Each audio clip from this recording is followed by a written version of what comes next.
I knew we had to have a bulletproof scientific study, and the over 4,000 hours they put into pulling together this research report.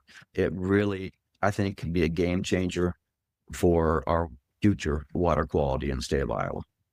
So there was never any intent to plan what the report would look like.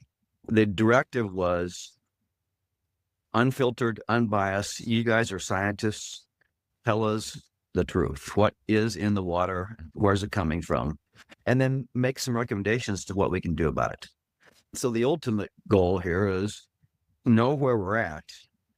And if there continues to be a danger level in our water supply, which this report clearly says there is, we're not doing enough and we're not doing it right. And we have to have policymakers, elected officials be responsive to hard data and facts. We ended up having 16 experts, very broad and very deep levels of expertise in multiple disciplines with multiple diverse perspectives and backgrounds, and that's what we wanted.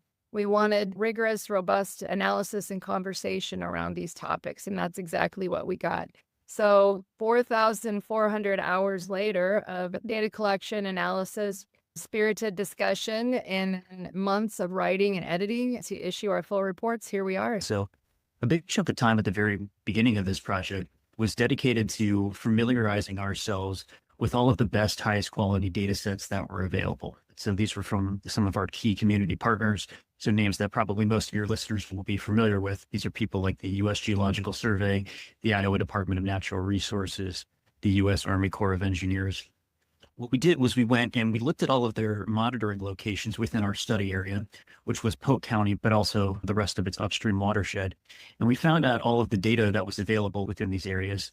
And then there was a bit of work on our end to summarize that. So making it all available and comprehensible to the advisors so that they could understand the data sets that we were dealing with.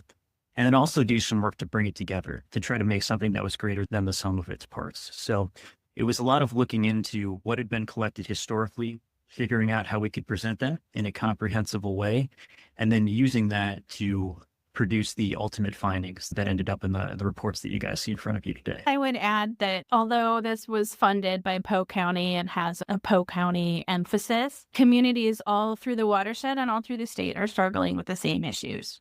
And so we know there are communities with one well, and that well is over 10 milligrams per liter nitrate. So it's not just an urban-rural issue. Maybe this report was pretty urban focused in a lot of ways. And to be honest, there's a fair amount more data here in Polk County than up the rest of the watershed. So that drives the analysis as well. But this report actually speaks to the rest of the state as well. As a stream and river ecologist, as my colleagues are as well, and hydrologists and other stream and river scientists, what's really frustrating is that there seems to be a lot of discussion about how to improve or restore the river or the stream bank or the riparian area, which is the land immediately adjacent to a stream or river. How do we fix this problem with water quality? And it always starts in the stream and river. And once these issues are there, as my colleague Dr. Schilling mentioned, we're increasing the amount of flow. As Dr. Anderson mentioned, there's more nitrate. As Dr. Ruby said, the bacteria are many and diverse. And we have to stop thinking about fixing the rivers, and we have to think of the landscape. And everything, as Des Moines Waterworks says in their slogan, think upstream. And everyone lives downstream of somewhere. So even as you go up a watershed and you get into smaller and smaller streams, we can't even just think about fixing those streams, but we have to get onto the landscape. We have to get into the fields. We have to think about how much fertilizer is being applied to these fields on an annual basis. And we have to think about our land management that we do on the landscape. I think that we're seeing a time of tremendous change currently. And I think that this report should encourage people to think creatively.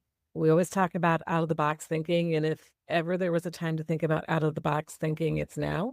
There's a lot of uncertainty in the future for producers and environmental folks and just a lot of folks in the state. And I think now's the time to really think about some creative solutions in ways that maybe we're getting more food production. I think we're all excited to see more perennial food production might be a way to solve a lot of problems for a lot of people.